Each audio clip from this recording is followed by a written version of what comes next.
The Blood Bottler. Suddenly, a tremendous thumping noise came from outside the cave entrance, and a voice like thunder shouted, "Runt! Is you there, Runt? I is hearing you jabbling. Who is you jabbling to, Runt?" "Look out!" cried the BFG. "It's the Blood Bottler." But before he had finished speaking, the stone was rolled aside, and a 50-foot giant, more than twice as tall and wide as the BFG, came striding into the cave. He was naked except for a dirty little piece of cloth around his bottom. Sophie was on the tabletop. Her enormous, partly eaten snozcumber was lying near her. She ducked behind it. The creature came clumping into the cave and stood towering over the BFG.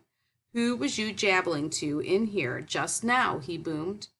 "I is jabbling to myself," the BFG answered. "Fizzle fizz," shouted the Blood Bottler. "Bug swallop," he boomed. "You is talking to a human being. That's what I is thinking." "No, no," cried the BFG. "Yus, yus," boomed the Blood Bottler. I is guessing you has snitched away a human being and brought it back to your bunghole as a pet. So now I is winkling it out and guzzling it as extra snacks before my supper." The poor BFG was very nervous. "There's no one in here," he stammered. "Why don't you leave me alone?"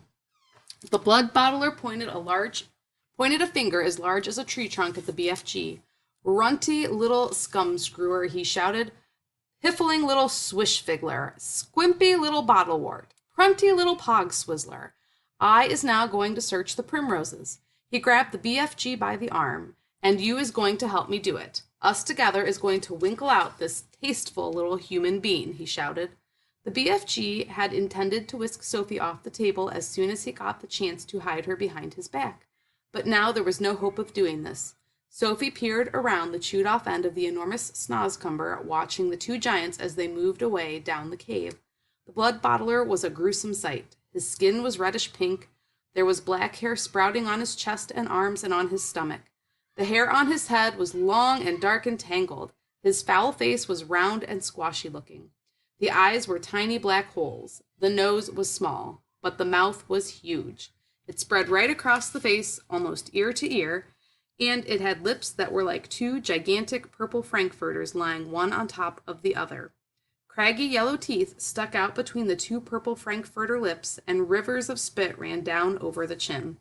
It was not in the least difficult to believe that this ghastly brute ate men, women, and children every night. The Blood Bottler, still holding the BFG by the arm, was examining the rows and rows of bottles. "You and your pibbling bottles," he shouted. "What is you putting in them?" "Nothing that would interest you," the BFG answered. "You is only interested in guzzling human beings." "And you is dotty as a dog swoggler," cried the Blood Bottler. Soon the Blood Bottler would be coming back, Sophie told herself, and he was bound to search the tabletop. But she couldn't possibly jump off the table. It was 12 feet high. She'd break a leg. The snozcumber, although it was as thick as a perambulator, was not going to hide her if the Blood Bottler picked it up. She examined the chewed-off end. It had large seeds in the middle, each one as big as a melon. They were embedded in soft, slimy stuff. Taking care to stay out of sight, Sophie reached forward and scooped away half a dozen of those seeds. This left a hole in the middle of the snozcumber, large enough for her to crouch in so long as she rolled herself up into a ball. She crawled into it. It was a wet and slimy hiding place, but what did that matter if it was going to save her from being eaten? The Blood Bottler and the BFG were coming back toward the table now. The BFG was nearly fainting with fear. Any moment, he was telling himself, Sophie would be discovered and eaten. Suddenly, the Blood Bottler grabbed the half-eaten snozcumber. The BFG stared at the bare table. "Sophie, where is you?" he thought desperately. "You cannot possibly be jumping off that high table, so where is you hiding Sophie?" "So this is the filthing rotsome glubbage you is eating," boomed the Blood Bottler, holding up the partly eaten snozcumber. "You must be cockles to be guzzling such rub-squash." For a moment the Blood Bottler seemed to have forgotten about his search for Sophie. The BFG decided to lead him further off the track. "That is the scrum-diddly-umptious snozcumber," he said. "I is guzzling it gleefully every night and day. Is you never trying a snozcumber, Blood Bottler?" "Human beings is juicier," the Blood Bottler said. "You is talking rommy-tot," the BFG said, growing braver by the second.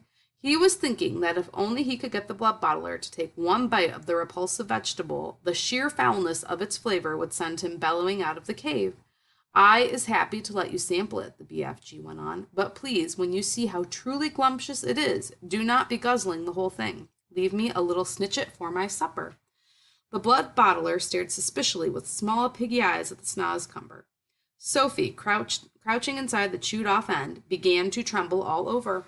You is not switch-fiddling me, is you? Said the blood bottler. Never, cried the BFG passionately. Take a bite, and I am positive you will be shouting out, oh, how scrum-diddly-umptious this wonder veg is. The BFG could see the greedy blood bottler's mouth beginning to water more than ever at the prospect of extra food. Vegetables is very good for you, he went on. It is not healthsome always to be eating meaty things. Just this once, the blood bottler said, I is going to taste these rotsome eats of yours, but I is warning you that if it is filthsome, I is smashing it over your sludgy little head. He picked up the snozcumber. He began raising it on its long journey to his mouth, some 50 feet up in the air. Sophie wanted to scream, don't, but that would have been an even more certain death. Crouching among the slimy seeds, she suddenly felt herself being lifted up and up and up. Suddenly there was a crunch as the blood bottler bit a huge hunk off the end. Sophie saw his yellow teeth clamping together a few inches from her head. Then there was utter darkness. She was in his mouth. She caught a whiff of his evil-smelling breath. It stank of bad meat. She waited for the teeth to go crunch once more. She prayed that she would be killed quickly. Eesh! Roared the blood bottler. Ugh, Blelch! Eesh! And then he spat. All of the great lumps of snozcumber that were in his mouth, as well as Sophie herself, went shooting out across the cave.